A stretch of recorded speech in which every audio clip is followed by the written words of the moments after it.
सोमवारी होती नागपंचमी आणि आमच्याकडे कोणताही सण असला की एका बाजूला सणाची लगबग आणि दुसऱ्या बाजूला आमच्या कामांची धावपळ. हे समीकरण ठरलेलंच असतं. सध्या गणपती ड्रेसेसच्या भरपूर ऑर्डर सुरू असल्यामुळे माझं तर सकाळपासून साड्या आणि अस्तराचं कटिंग सुरूच होतं. इकडे हर्षूचंही एका बाजूला तिचं आरीवरचं काम सुरू होतं. मग म्हटलं सण आहे तर कोकणातला आपला पारंपरिक गोडधोड नैवेद्य झालाच पाहिजे.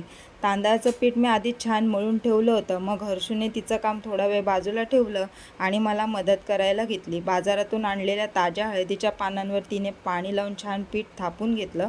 आतमध्ये मस्त ओल्या नारळाचं आणि गुळाचं रसाळ सारण भरलं आणि पातळी छान दुमडून घेतली.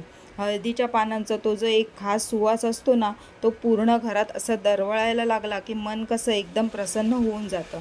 इकडे माझंही कटिंगचं काम आवरलं. मग मी लगेच गॅसवर चाळणी ठेवून या सगळ्या पातोळ्या मस्त दणदणीत वाफवून घेतल्या.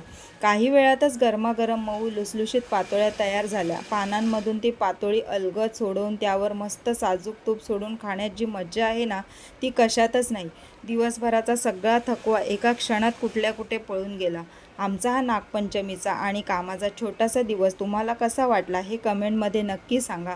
व्लॉग आवडला असेल तर लाईक करा, मित्रमैत्रिणींसोबत शेअर करा आणि अशाच छान छान व्हिडिओसाठी आपल्या चॅनलला नक्की सबस्क्राईब करा.